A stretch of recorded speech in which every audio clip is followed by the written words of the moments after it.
foremost, you need to do some research. Talk to people who know that ask them what's the wages like, what's the weather like, is it hot, is it cold? It's definitely hot in the summer anyway. Just do some research. First and foremost, you need to do some research. Talk to people you know that are over here already. Ask them, okay, what's the wages like?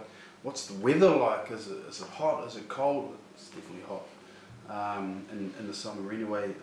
Just do some research into what jobs are available and be realistic. Be realistic in not only your skills and what you've already done, but also dare to dream as well, and what you want to do. But be realistic and realise that it's not easy. It's not easy, and be aware that you're away from family, you're away from friends, you're away from the Aotearoa Kai. Things are different over here. But remember, if your mind's set on it, you can do it. And if you really want to do it, there's support out there. And especially over here at the moment, everyone looks after each other. If you know from New Zealand, there's no divisions from our Tongan, our Samoan, our Polynesian brothers to our Maori brothers and sisters. We tend to look after each other over here because we're sort of isolated on the western side of Australia, so we kind of look after each other. There's not many divisions from what I've seen within our Polynesian brothers and sisters. So support's out there for the people that want to make the move, and with the likes of Facebook and the social media, there's little small groups that have been formed as well. I know there's a Perth Maori Facebook site, and which regularly posts people that have just moved over and looking for jobs. So there's support out there, but be real and use your support networks.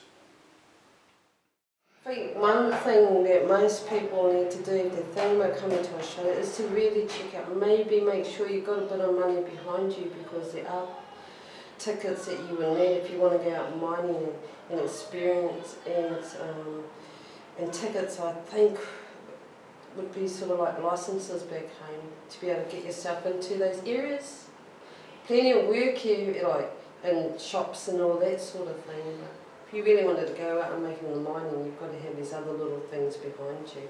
So if you've got some family to come to, good idea, come and have a look at it and have a go, have a go. I think what Paula said earlier about coming, but when you come with an open mind and your eyes open as to what's happening. Don't think it's just going to be a walk in the park. It's like anywhere, you start out anywhere, you have to do the groundwork. Yeah. And you have to work for it, because it doesn't just...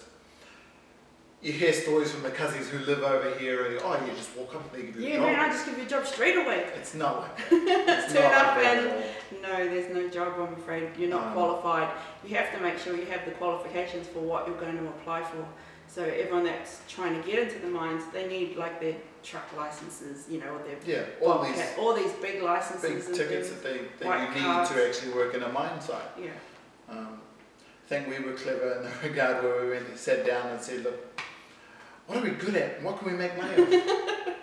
Singing. There you go, we'll do singing instead. Let's just do that and make some money off it. Yeah, that's it. I mean, Australia's only ever going to, well, it doesn't matter what country you go to, as long as you put in the hard work beforehand, it's going to be what you make of it. Mm. Yeah. Absolutely. Pretty much do your homework.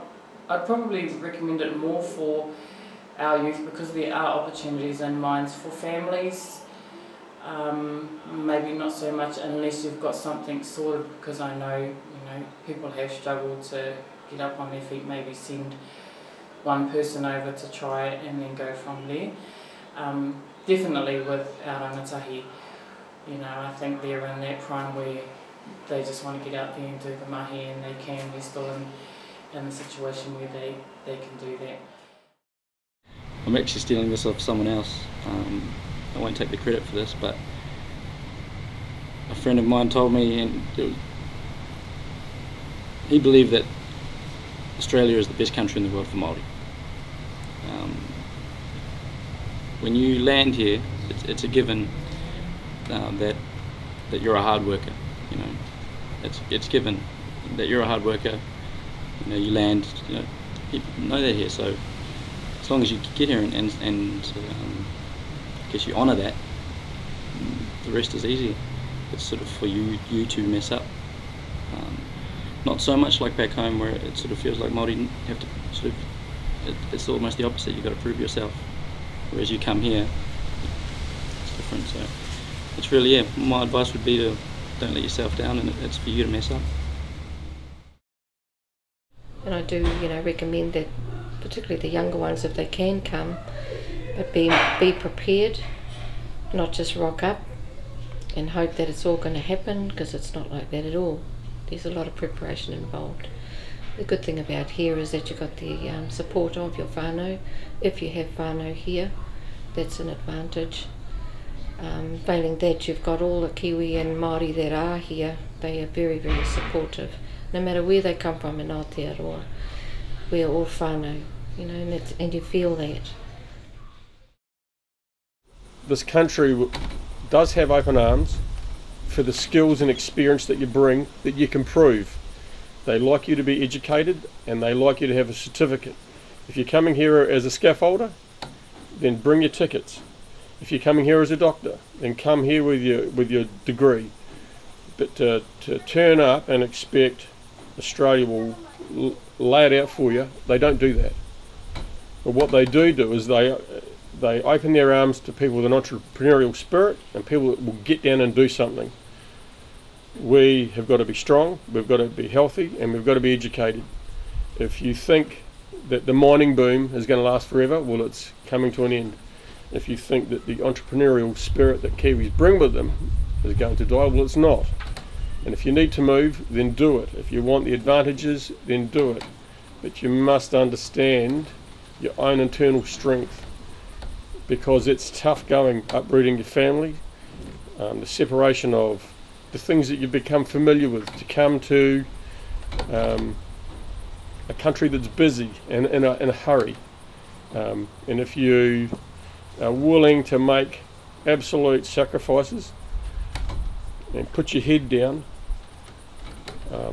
not see rugby on TV, then this is the place for you. If you want to compress a hard life of working in New Zealand that I have experienced, and compress that, but don't come thinking it's going to be easy, because it's not. I do not know anybody who has had it easy. I do know the New Zealanders that I know here that have come, have had to stick it out, and have had to work for free just to break into a job. So what are you prepared to give up? But I guess be clear, what is your goal? If it's to come because people are annoying you back home, trust me, they'll annoy you here. But if you have a goal, if you have something that you want to do, and you've got a passion to do that, then this place is good.